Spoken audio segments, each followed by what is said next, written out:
Kung hindi niyo po naunawaan, paulit niyo po yung Wala tanong. sa Circular 2015-01 nakasulat dyan na po pwedeng si Colonel Lachica as security officer yung mag-disburse ng confidential funds. Wala dyan.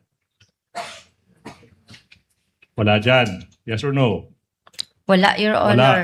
So therefore, we are left with only the remaining reason why you gave the confidential funds to Colonel Lachica. Kasi yan. You said yung pangalawang rason. Hindi, dalawang rason po ang ibig sabihin ko, sir. Okay, ma'am, no question yet. Hindi po tayo nag-aaway. Yes po. You gave the 125 million pesos kasi utos ni VP Sara sa'yo. Tama po ba? Isa po yan sa rason, sir. Yes or no? Yes. Despite nothing Let the witness in the counsel. circular. Yes or no? Argumentative and ask and I answer. will ask Your this Honor. question.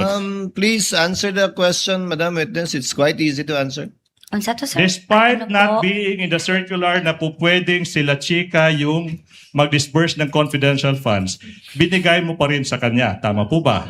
Dili na ko ihatag, Your Honor, kung wala siya gi-appoint nga security officer, Your Honor. Or That's is her it- interpretation, counsel. Yes. That's her interpretation and reason why she gave it to Colonel Lachica. Or is it because you cannot dare question the Vice President's instruction? Objection, Your Honor. There is Argumentative. more than I willing would to answer that. sustain it because it was asked and answered already. She gave two reasons, counsel. Number one, that Colonel Lachica is the one who knows how to implement it. Tama po. And number two, dahil inutos sa kanya ng Vice President bilang head of agency. Tama po, Ma'am Gina?